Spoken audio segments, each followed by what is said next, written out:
Hi everyone, welcome back to our business ethics class. Now we've moved on to Unit 3.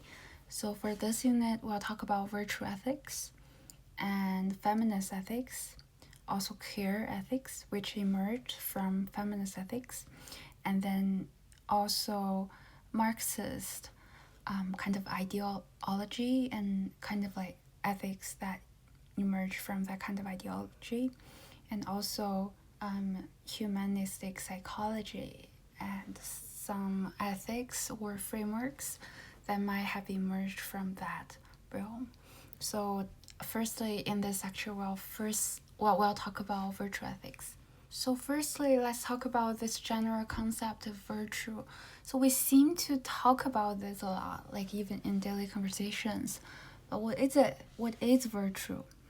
So, virtue is a relatively kind of vague trait of character or mind, typically involving dispositions to think, reason, feel, and act in certain ways across different circumstances. So, it's more like a trait and character you have.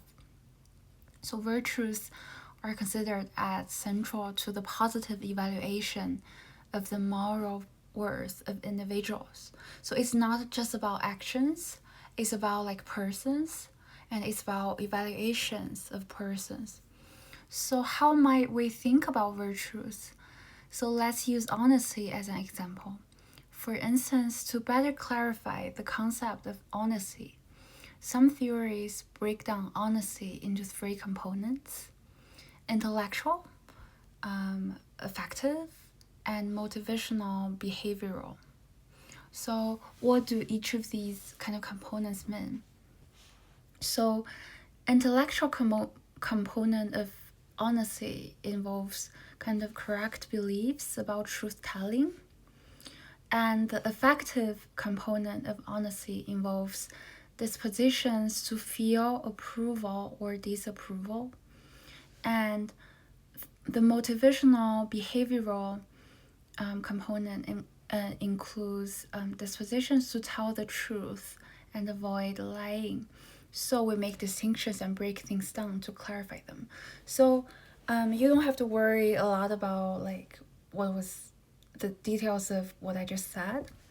This is just to show you that what kind of methodology we have approaching virtue. So frequently we just kind of break it down and make different distinctions and kind of use different examples to capture different aspects of a virtue, such as courage or honesty or fairness or kindness. So frequently we approach these terms by kind of looking at the different kinds of actions this virtue involves and to kind of categorize them into different groups and then figure out like, oh, those components or those common themes emerge from all of these actions that are involved and related to this virtue.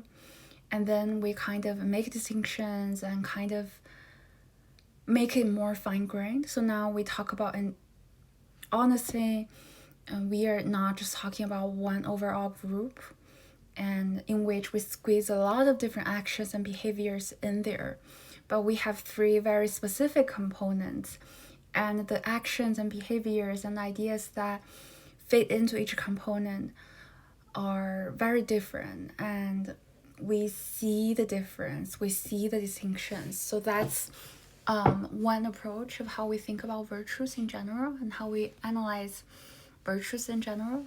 So people have done this kind of work trying to kind of diagnose or analyze, so what is courage, what does it involve, and also like the borderline cases for courage and also like a very complex cases for courage. So that's how we think about virtues. So philosophers argue that we typically acquire those virtues over time by confronting situations that call for virtuous actions. So philosophers contrast virtues with inherent abilities, emphasizing that individuals are responsible for the virtues they possess. So they don't think virtues are something we are born with, but it's more like something we cultivate and kind of develop through training, through doing certain things, like maybe facing challenges or situations that are kind of virtue related. So it's something we grow and we learn and we become trained for, instead of something we were born with. So it would be absurd to say that someone is like born virtuous, because that would be really weird. So some philosophers divide virtues into two categories. So they think there are moral virtues and intellectual virtues. So for instance, benevolence, courage, and justice, or maybe kindness, are moral virtues, while open-mindedness, kind of intellectual courage. So intellectual courage talks about the courage to explore unknown things, or to kind of be bold enough to accept new opinions or new viewpoints, even if that challenges your old viewpoints and your belief systems, and perseverance. For those are intellectual virtues. I guess like curiosity probably is also an intellectual virtue, or kind of like trying to be responsible kind of for the kind of scholar works you produce, and trying to be kind of epistemically responsible. So I would think that would also be like an intellectual virtues. So you don't try to produce wrong or misleading information, and also you care a lot about finding truthful information and learning like the correct version of knowledge and stuff like that. So those things seem to count as intellectual virtues. So there has been that a distinction made. So one may also ask the question, what makes a trait a virtue? So why do you call that a virtue but not that? Right? So people ask that. And for this, different moral theories will have different perspectives. So it's not, so one point I want to highlight is that not just virtue ethics talk about virtues. Other moral theories also talk about virtues, and they have their own kind of ideal image of what an individual that is virtuous should look like. And so you could think of each moral theory has their own kind of ideal virtuous figure, or their kind of blueprint for a person like that. So each moral theory actually presents a picture like that. So not just virtue ethics talks about virtues. So for instance, utilitarianism or consequentialism, they think a virtuous person brings about good consequences that maximize happiness. So that's their picture. And we may link virtues to different good consequences they bring about. So we may link virtues to human happiness. So we might think a very happy person that also brings the most happiness to this world is virtuous. Or you might have a pluralistic account. So you might say, so a pluralistic account of virtues would be something like, okay, happiness and bringing about happiness is a virtue, but you can also have other things that are virtues or virtuous. So you can have diversity in there. So different moral theories disagree on the nature of virtue too.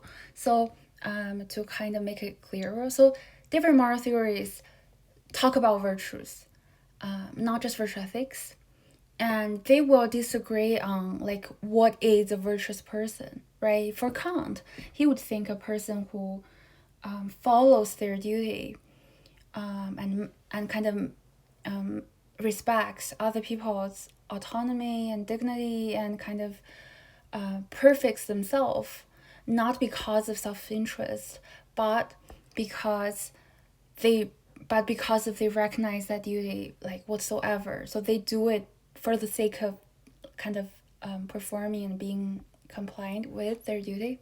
So Kant would think a person like that is virtuous.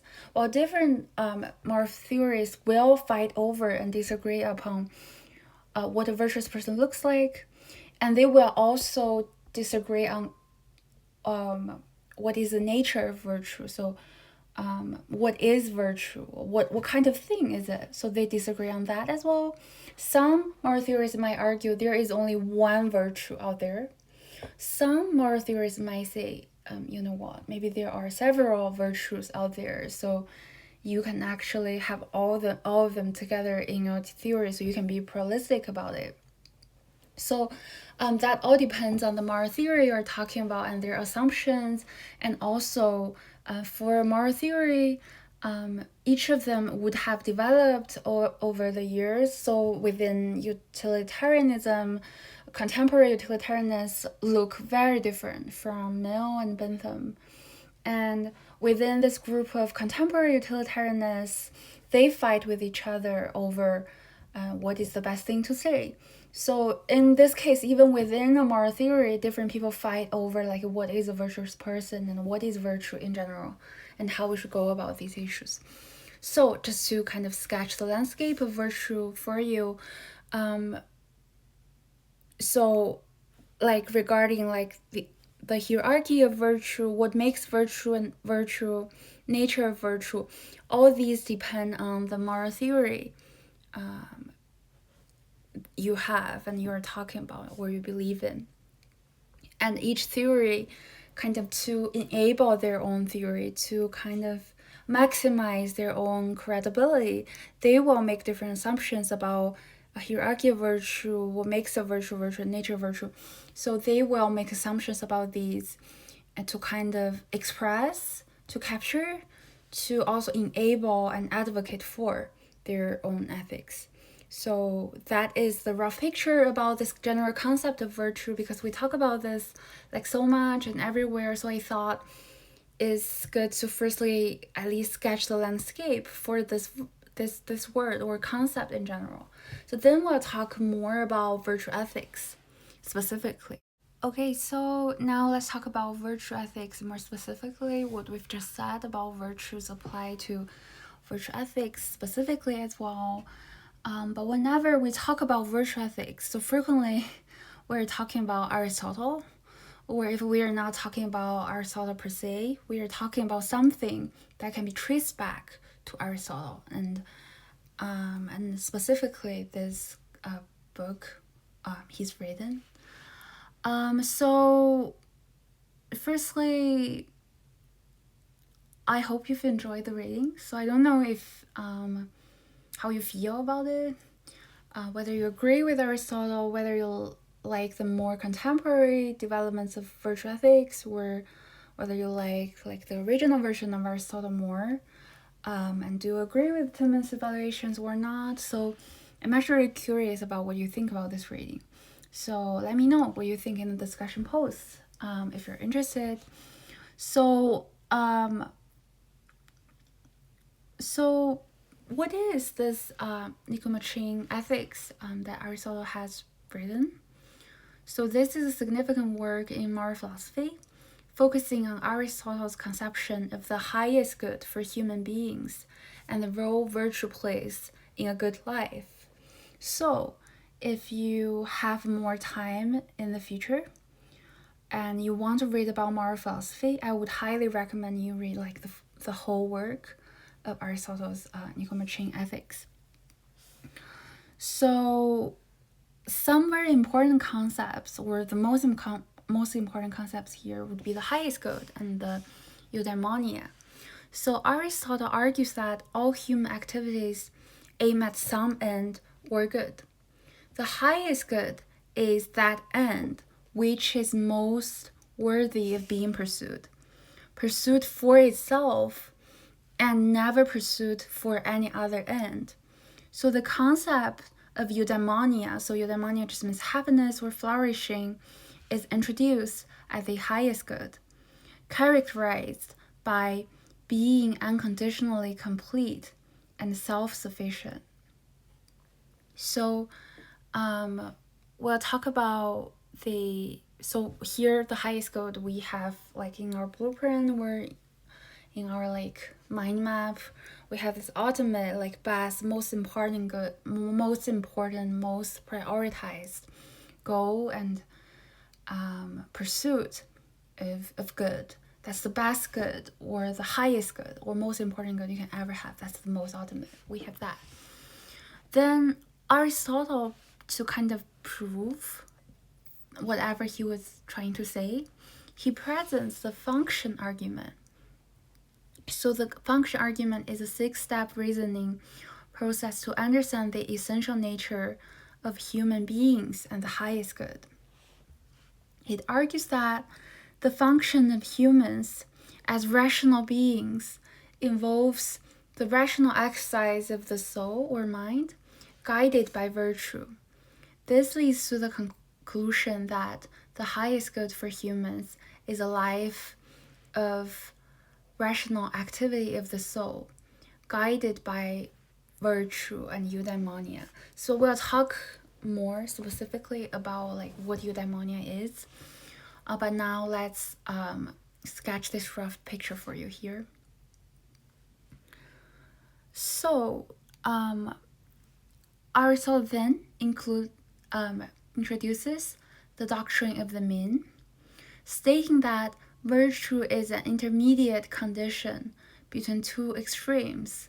So he uses examples like courage and generosity. So Aristotle argues that virtues are means between vices of excess and deficiency. In other words, this means that we need to find our kind of balance point between the two extremes, not to have too much of something and also not to have too little of something, so that we are not overdoing it and we are not doing too little. So for instance, we don't want to be too brave, that we don't fear anything. That wouldn't be ideal. That wouldn't be courage, right? That would be something like stupidity, or you would think that's being really wild or silly or inconsiderate, right? Or we don't want to be too scared that we fear everything. Then in that case, we would be a coward. And definitely that would be courage, right? That wouldn't make us virtuous either. So the idea is that we need to find the balance point and not be extreme. Or think about the example of generosity. So you don't want to be too general, that you basically give your money away to every single person. That's not virtuous. But you also want to be like generous enough that you still are willing to share and give. Right. So Aristotle's doctrine of the mean talks about this kind of balance point he wants us to have. And he probably thinks like sharing or like not fearing anything, those things are not virtue yet. You have to do these things like with the right balance point, like with the right extent to make them virtuous. And also another very central feature of Aristotle's ethics is the unity of the virtues. So Aristotle proposes this kind of unity of the virtues thesis. He suggests that possessing one virtue requires possessing all virtues. So basically all the virtues are interconnected. If you want to have one, you necessarily have to have all other virtues out there. So Aristotle in his work provides reasoning for that idea, using examples like justice and temperance to illustrate like how the virtues are interdependent with each other, how they're interconnected.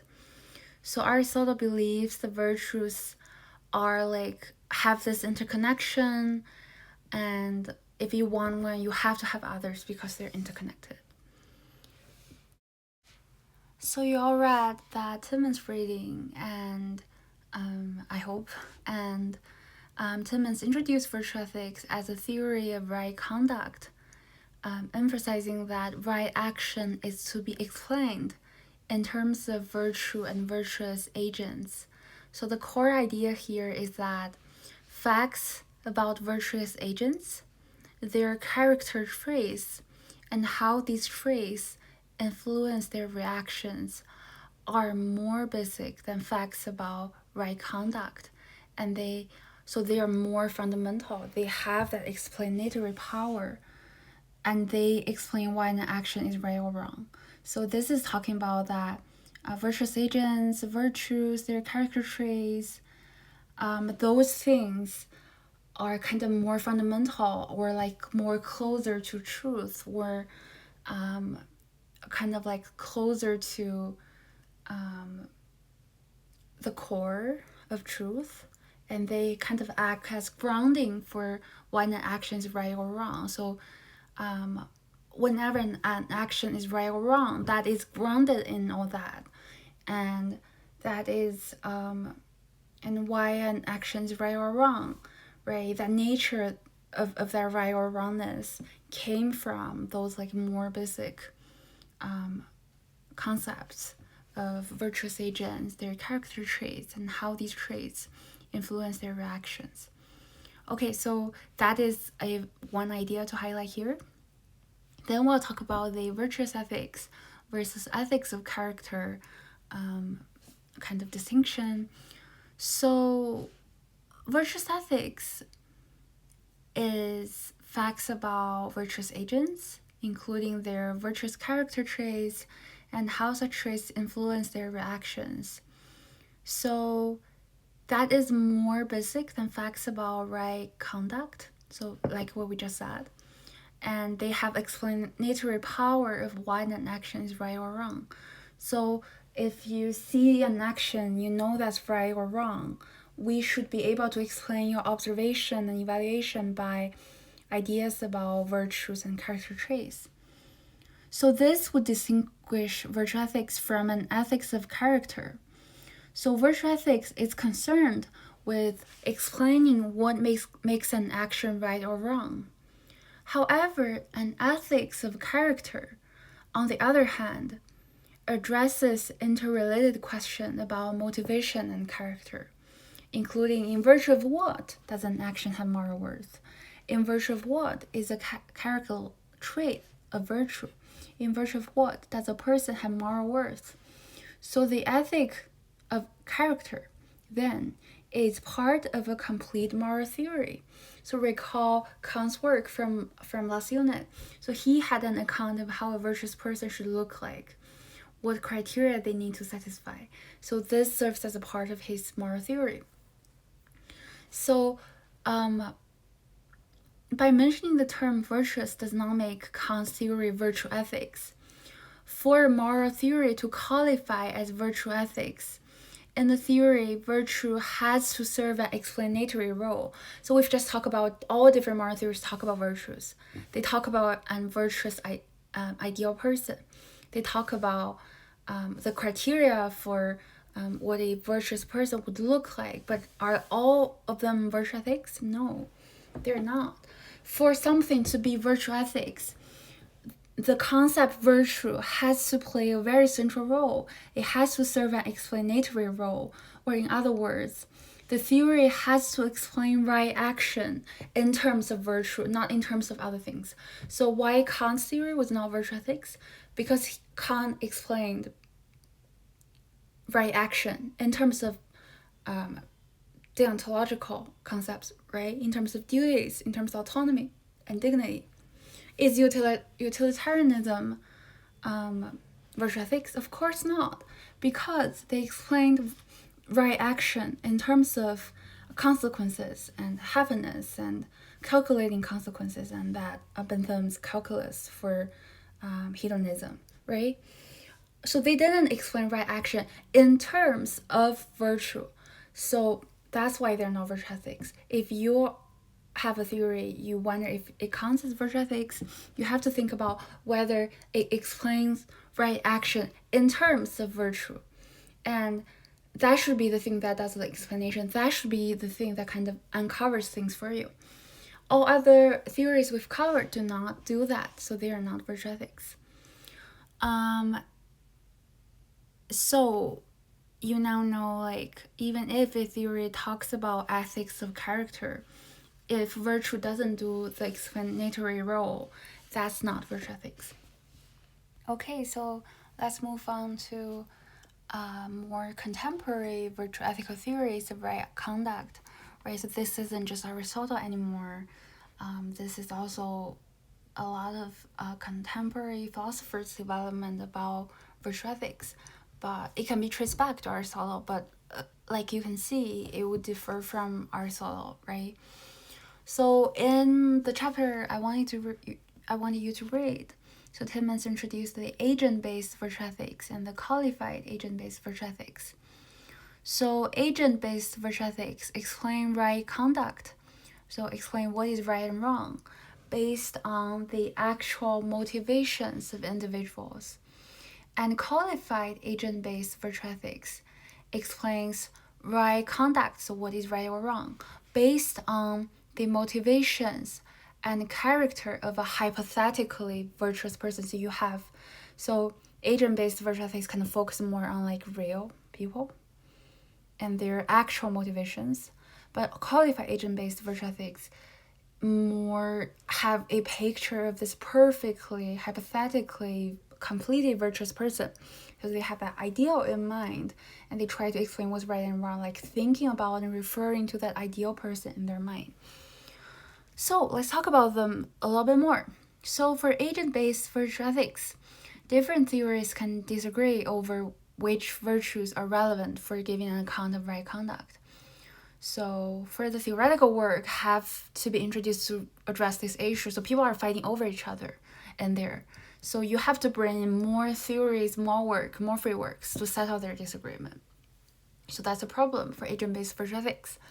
For qualified agent-based virtue ethics, they also have several tasks to complete. So that means like all contemporary virtue ethics scholars working on Aristotle, they are not there yet. They have a lot more work to do. So for both sides. So listen, for qualified agent-based virtue ethics, so they have a lot of things they haven't done yet. So firstly, they need to describe the traits that define an ideally virtuous person.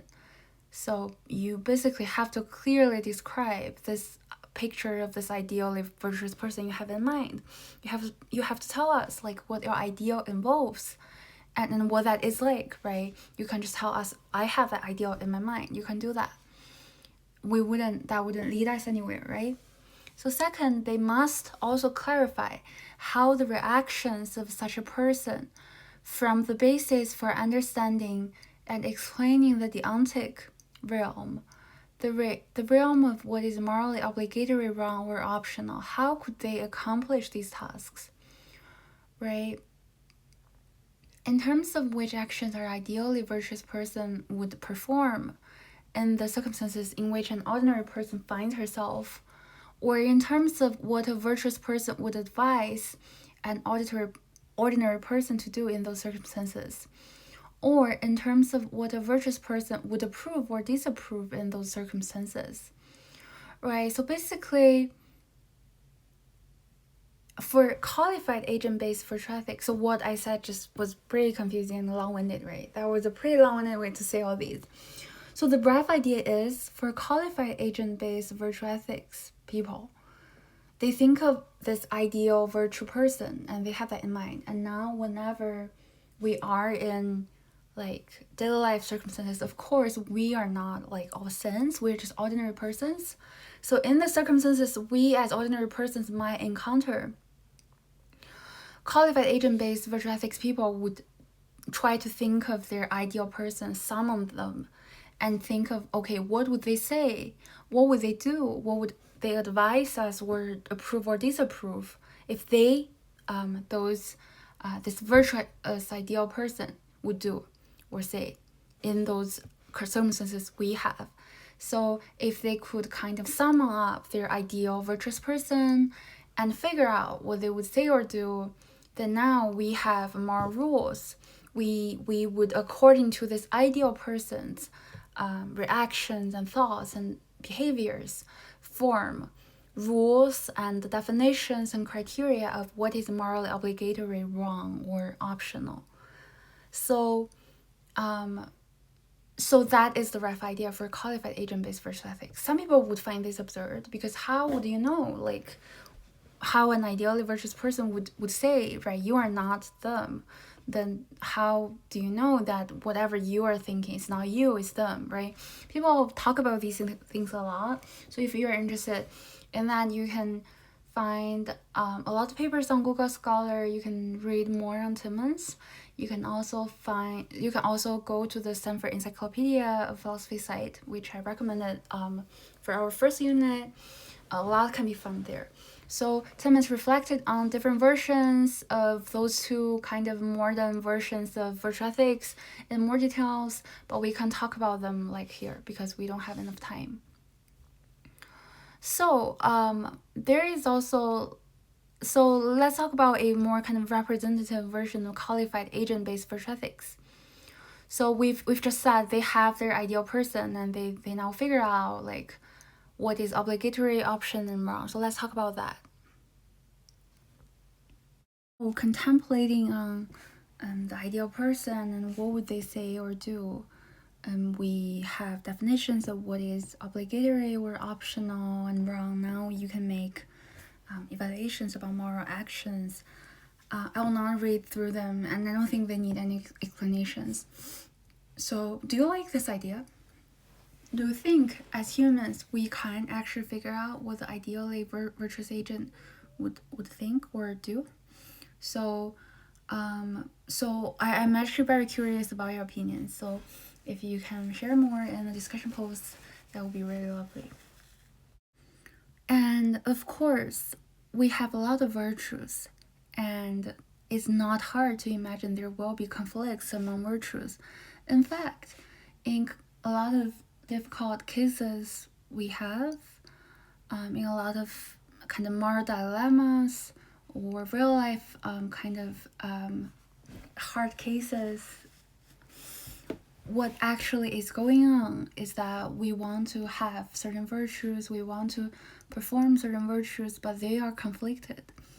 So what to do and what happens if our virtues conflict? So if we want to have a theory of virtue ethics that actually it makes sense and that actually is valuable, we need to be able to resolve them within the virtue ethics framework, right? So if whenever your virtues conflict, you have to think about consequences that probably undermines your virtue ethics and makes you an utilitarian person. Or if you can only resolve problems within virtue ethics by appealing to like Kantian duty or dignity stuff, then maybe that tells you should throw away virtue ethics and become a Kantian moral philosopher. Right, we don't want that, right? Virtue ethicists would not want that. So you would want to be able to solve conflicts of virtues and other problems by this concept of virtue within this framework of virtue ethics, not being required to appeal to anything outside this virtue ethics. So how did virtue ethicists or those moral philosophers do that? So Timmons talk about potential approaches that we might adopt to resolve those conflicts. So what is the approach like? So it says that we don't propose any fixed rank ordering of basic virtues. So we don't have like a ranking, and in conflicts, we use sound moral judgments. So it says, okay, look, you are a real person, you have rationality, you're thinking. Then in conflicts, you probably possess the ability to make sound moral judgments. So how do we make sound moral judgments? So virtue ethicists, Aristotelians especially, argue that it's important that we use our practical wisdom. Phronesis.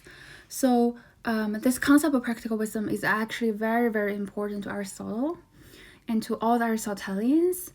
And like before, when I was doing courses related to like applying virtue ethics to like modern educational sets and to like medical ethics sets, so they talk about this concept of practical wisdom a lot. So to me, like my personal feeling was that practical wisdom is a very important concept that enabled virtue ethics to be able to be applied in real life contexts. So since we're doing business ethics here, and we talk about a lot of real life cases, that means practical wisdom is also something very important, like to us as well. And if you want to be like a business person, adopting or decision maker, adopting virtue ethics and being virtuous, like one thing you probably want to cultivate would be this practical wisdom. So it's very important that we use and cultivate that in our journey of being a virtuous person. So Aristotle thinks that good judgment is a developed skill. So it's like a developed capacity. So after we develop such skills and capacities, just like how we develop like the capacity to do math or to play the piano, we can reach reliable conclusions even in deeply complex cases. So Aristotle thinks that practical wisdom is just like learning to play the piano. After you have sufficiently developed the skills and capacities, you can play very hard music. You can play a concerto. You can play impossible pieces. Well, impossibly for the you before, but now possible for you because you've developed the reliable complexities.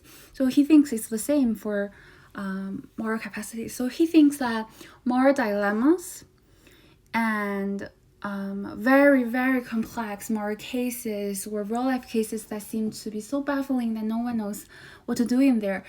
Aristotle thinks that those cases are not impossible to solve, and there is nothing like dilemma or kind of impossible to be resolved, like in their nature of these cases.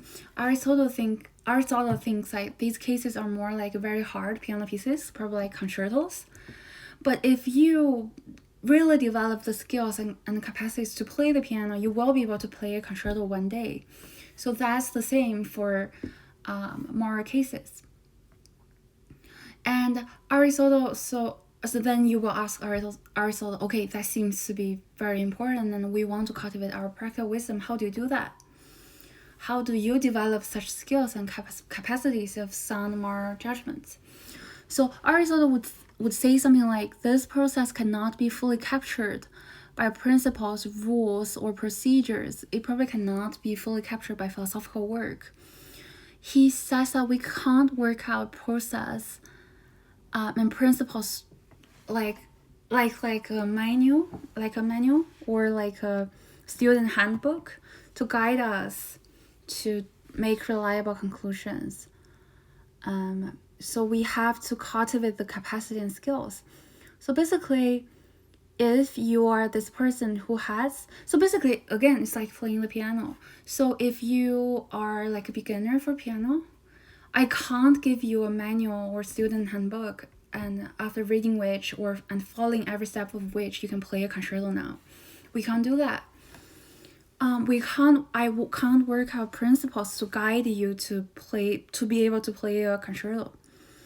You have to cultivate the capacity and skills. So Aristotle thinks that's the same for being able to use your practical wisdom and making sound moral judgments. So he thinks that he can't give you a manual and a handbook. He would tell you that, okay, kid, you have to cultivate the capacity and skills, just like how you learn math or play the piano. So that was Aristotle's price kind of scheme.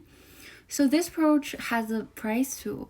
So our virtue ethics will be pluralistic, since we allow a plurality of the basic and fundamental virtues. So we allowed a lot of different virtues to exist at the same time, so that make it pluralistic. So our theory will have a certain level of indeterminacy, because our theory does not have principles that determine things for us in every circumstance where there is conflicts. So indeterminacy just means that sometimes it's undecided, it's indeterminate, it's not fully defined, and there is no answer to like whether this action is morally correct or wrong. So frequently because Aristotle just told us to use our practical wisdom, right? So you are using your practical wisdom now, and I am making my practical wisdom now. So we probably arrive at different conclusions. So now what? We don't have like utilitarianness or like the Kantians that we have like a clearly phrased and formulated principle that guides us when there's conflicts. We just have to trust our practical wisdom. And sometimes in conflicts, we might fall into like a gray area of not knowing whether this is truly right or wrong. So we fall in areas where we don't know the answers. So that's what we talk about in determinacy there. So plurality, a lot of people might find problems with it, a lot of people might be okay with it, but indeterminacy seems to be very problematic because we had all these moral theories to answer our questions about ethics and moral philosophy. Now what? Now you exactly fall into gray areas where you don't know answers that seems to miss the point. Some people say that. So, and also this idea of like practical wisdom can be a little bit vague. So what is it? Like how does it look like? How do I know like I have cultivated that? Well, the Aristotelians will give you a lot of answers, a lot of papers. They probably throw books at you, like not like aggressively, but for you to read. But it does seem that this kind of idea of practical wisdom is fascinating, it's cool, it's very wise, reminds us of ancient philosophers and all that styles, but it can be vague, it can be difficult to be captured by words, it can take a lot of time and energy to actually grasp with like what actually involved, so that makes it hard to be applied, right? So I am making a business decision tomorrow morning and I want to be virtuous, but tonight I have to write 15 books on practical wisdom and how to cultivate my capacity and skills. So a lot of people don't like that side of virtue ethics as well. However, I would think maybe reading 15 books about practical wisdom and the fact that it doesn't tell you the answers but tell you that you should cultivate the capacity and skills yourself and find the answers yourself. And there is no like right and wrong like answers given to you right away. So they're not given to you by the philosopher, but rather Aristotle sees the possibility of you being able to answer all that one day. And one way to do that is to keep reading, to keep experiencing, keep going into life, interacting with real persons, and cultivating that kind of practical wisdom. I would say some people find that, at least personally I do, a lot of people find that to be not the downside of this theory, but rather the strength of this theory, that it sees you as persons, it doesn't tell you answers, it doesn't tell you like strict rules and laws and principles of what's right or wrong, but rather it sees you and it thinks that moral problems are not things that you can have clear-cut answers after reading 10 pages by an utilitarianist. Rather, it's something that you have to like read and experience and go into the real life with like readings, and you have to do all that to actually come to an answer. So it does seem to remind us those times where philosophy was about wisdom rather than just knowledge or just like a list of code principles to tell you what's ethical or not. So a lot of people find that to be the good side of virtue ethics. So I personally love this part of virtue ethics, and I feel like it kind of sees more person and it sees you, and it kind of acknowledges the limitations of humans, but not in a pessimistic way, but in a pretty kind of hopeful way. And it tells us that we have to learn. So kind of we have to wait and learn and to actually summon that practical wisdom, so we are not too violent and we are not too in a hurry to jump into conclusions. So I feel like this kind of philosophy actually has a lot of good sides to it. So let's talk about this more in the discussion post. Okay, so that was my evaluation of virtue ethics. So let's try to evaluate let's try to kind of go into more like Timon's evaluations now. So the first theme that emerged was the initial appeal. So some philosophers recognized the importance of motivation and character in moral theorizing. However, given the historical context of virtue ethics emerging as an alternative to utilitarianism and deontology, it tended to downplay the role of motives and character. So virtue ethics, like Anscombe, tries to eliminate deontic concepts from moral theorizing. So he tries to throw away the kind of deontology conduct and anything might be relevant to that. But contemporary versions of virtue ethics do not entirely eliminate deontic concepts. So instead, they reserve a place for concepts of right and wrong. They kind of reserve a place where you can make moral evaluations.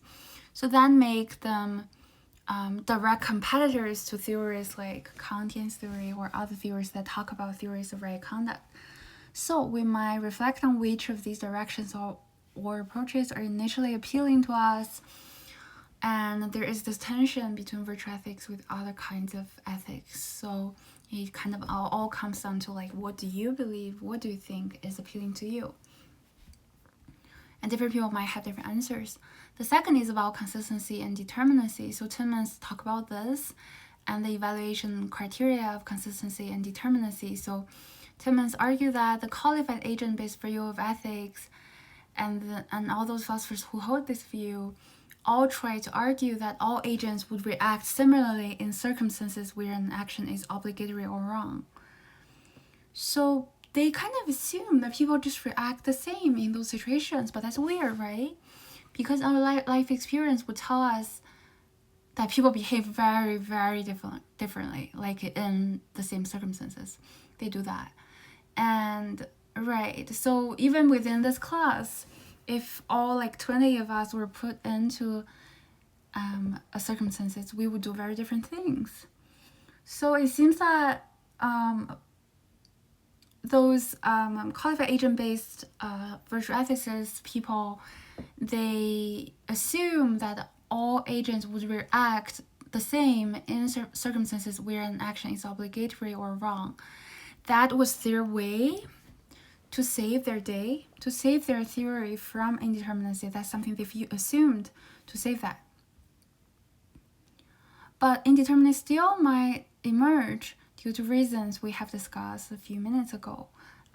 So like what we just said, right? What is practical wisdom? What is those capacity and skills you want to cultivate? How do you know you've cultivated it? So things we still have indeterminacy there, and also people have questions like whether their efforts of trying to save their days was valid or useful or efficient. So things like that. Then also usability. So there has been this very common objection to virtue ethics that Tim has talked about. You probably already felt it when you were hearing these and reading these. So it suggests that if the theory lacks determinacy, it may not provide adequate guidance to ordinary individuals facing dilemmas. The need for moral expertise or reliance on personal judgment can be like a remedy. So we can say just someone will have more expertise and we can just use our personal judgments. But some people argue that this doesn't seem to save the indeterminacy as well. But whatsoever, we will be able to agree at this point that virtue ethics does seem to have some problems with indeterminacy, right? It does seem to be, in a lot of cases, be very shaky, be very kind of in the gray area and not being able to tell us what's right or wrong. But if I am a decision maker, that gives me a really hard day, right? So that would make it very hard for me to apply all these virtue ethics into my decision-making framework.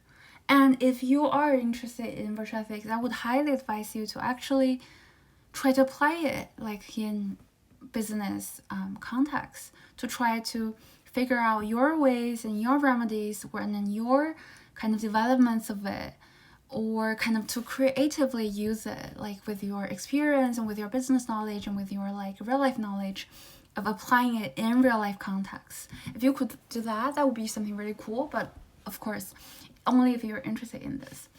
And also explanatory power. So Tim has talked about this. He questioned whether virtue ethics can explain right conduct at the most fundamental level without being circular. So he feels like there are concerns about the theory becoming redundant, and he pointed to potential challenges in explaining the deontic status of actions. So maybe a lot of people say it doesn't truly explain the things it says it explains. So at the end of the day, a lot of things are left unexplained where there are a lot of circularity going on. So a lot of people say like it's not that theoretically rigorous.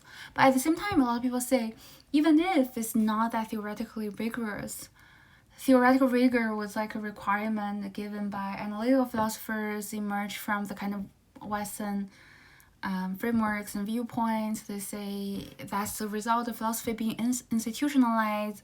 Why did you care about something being explanatory? But a lot of people care, but rather like that teach you certain wisdom that other theories can't tell you. So some people would try to save this theory, like talking about these as well. So there has been a lot of like going back and forth with this, and virtue ethicists are also continuing to develop this theory and publishing papers about it like till today. So this has been like a very cool and very also slightly different branch of ethics that people have been working on. So that's it for today's class. In the next lecture, let's talk about feminism, queer ethics, and more.